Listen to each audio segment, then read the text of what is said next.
Hello friends, இன்னைக்கு நம்ம பார்க்க போறது ஜாப்பனீஸ் anime சீரிஸான the world finest assassin gets reincarnated in another world season 1 episode 2 தான் இன்னைக்குள்ள வீடியோல பார்க்க போறோம்.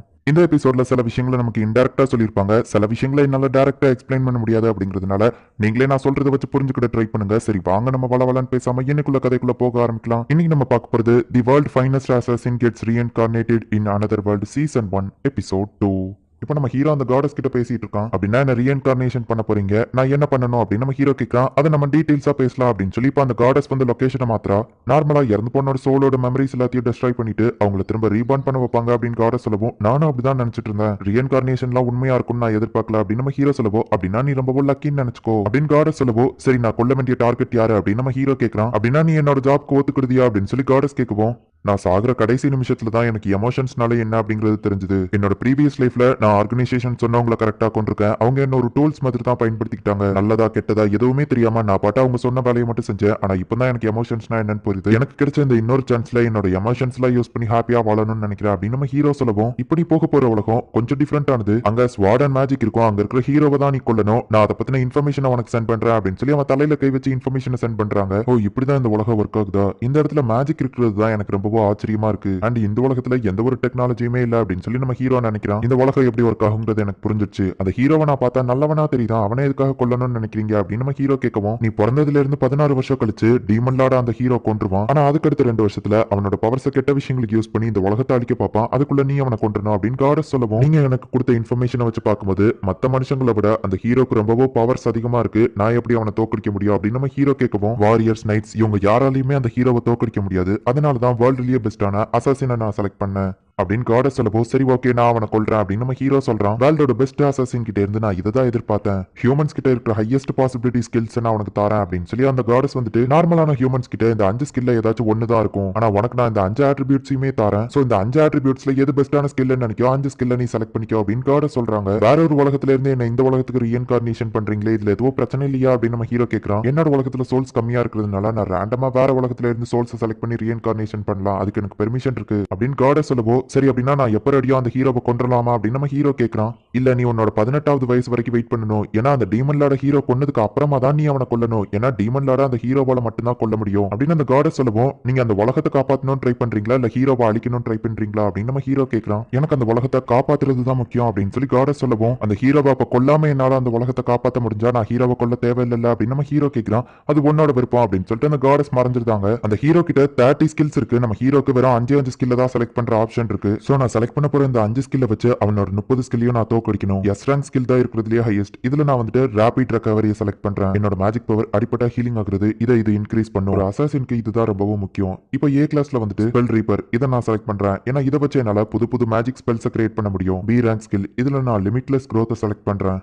எஸ் கிளாஸோட ரேபிட் ரெக்கவரி இந்த growth இது ரெண்டும் சேர்ந்து இருக்கிறதுனால என்னோட ஸ்டாமினா மானா இது எல்லாமே ஃபாஸ்டா இன்க்ரீஸ் ஆகும். அடுத்தது சி கிளாஸ், நான் இதுல காம்பேட் ஸ்கில்ல செலக்ட் பண்றேன். ஒரு அசாசின் எப்பவோ தன்னோட வெப்பனையே நம்பி இருக்க கூடாது. இப்ப கடைசியா டி கிளாஸ் அப்படின்னு நம்ம ஹீரோ பார்க்கும்போது, இந்த ஸ்கில் டி கிளாஸ்லயா இருக்கு, இந்த கடவுள்களுக்கு கண்ணில்ல போல அப்படின்னு சொல்லிட்டு அதுல ஒரு ஸ்கில்ல செலக்ட் பண்றான். இப்போ எலமெண்ட்ல வந்துட்டு லைட் அண்ட் பிளஸ் இந்த ரெண்டுத்தையும் மட்டும் விட்டுட்டு earth wind water and fire இந்த 4 எலமெண்ட்டையுமே நம்ம ஹீரோ செலக்ட் பண்றான். எஸ் ரேங்க்ல நீ ரேபிட் ரெக்கவரியை செலக்ட் பண்ணிருக்க, ஏ கிளாஸ்ல ஸ்பெல் ரீப்பரை செலக்ட் பண்ணிருக்க. மத்த எதுவும் பெருசா சொல்லிக்கிற மாதிரி இல்ல. இந்த ஸ்கில்ஸ் உனக்கு போதுமா அப்படின்னு அந்த காடஸ் கேட்கவும், அந்த ஹீரோவை கொல்றதுக்கு எனக்கு இந்த ஸ்கில்ஸே போதும் அப்படின்னு சொல்லி நம்ம ஹீரோ சொல்றான்.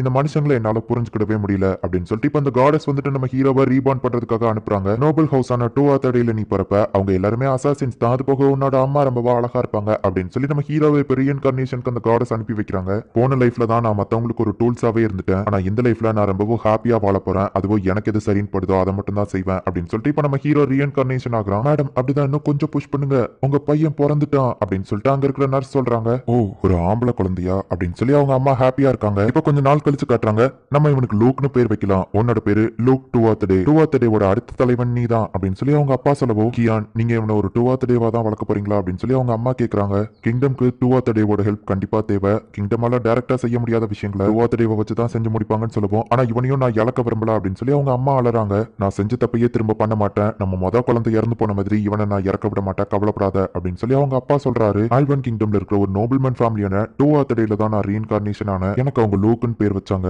அது ஒரு அசாசின்ஸ் ஃபேமிலி.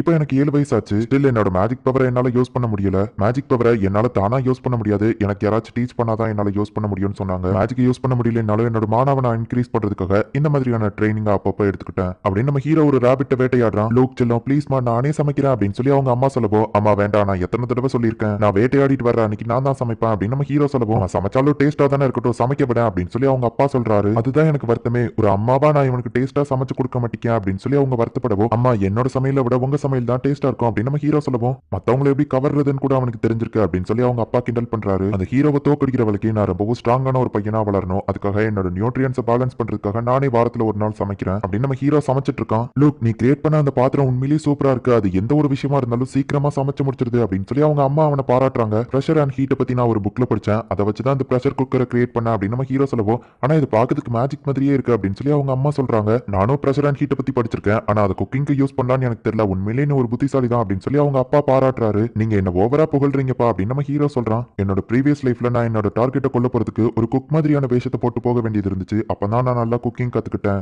அப்படின்னு நம்ம ஹீரோ மனசுக்குள்ள நினைக்கிறான். இப்போ சாப்பாடு ரெடி ஆயிட்டு வந்து சாப்பிடுங்க அப்படின்னு நம்ம ஹீரோ சொல்லப்போம். அவங்க அப்பா அம்மா 2 பேரும் சாப்பிட்டு பார்த்துட்டு ஓ டேஸ்டா இருக்கு அப்படின்னு சொல்லி நம்ம ஹீரோவை பாராட்டுறாங்க. கிங்டம்ல கூட நான் இந்த மாதிரி ஒரு சாப்பாடு சாப்பிட்டது இல்ல, பேசாம நம்ம ஹார்வெஸ்ட் ஃபெஸ்டிவல்ல மக்கள் எல்லாருக்கும் இதை கொடுக்கலாம், இந்த குக்கிங் 2 or 3 ஒரு ஸ்பெஷலா இருக்கட்டும் அப்படின்னு சொல்லி அவங்க அப்பா ஒரு பிளான போடுறாரு. என்னோட ப்ரீவியஸ் லைஃப்ல நான் இதை விடவும் டேஸ்டா சமைச்சிருந்தேன், அங்க இருந்த இன்கிரீடியன்ஸும் மாடர்ன் டெக்னாலஜியும் இங்க இல்ல, ஆனாலுமே இந்த சாப்பாடு எனக்கு டேஸ்டா தெரிஞ்சது, ஏன்னா நான் ஃபேமிலி கூட சேர்ந்து ஹாப்பியா சாப்பிட்டேன் அப்படின்னு நம்ம ஹீரோ மனசுக்குள்ள நினைக்கிறான். லூக் சாப்பிட்டு முடிச்சுட்டு நம்ம ட்ரைனிங் ரூமுக்கு வந்துரு அப்படின்னு சொல்லிட்டு அவங்க அப்பா போறாரு.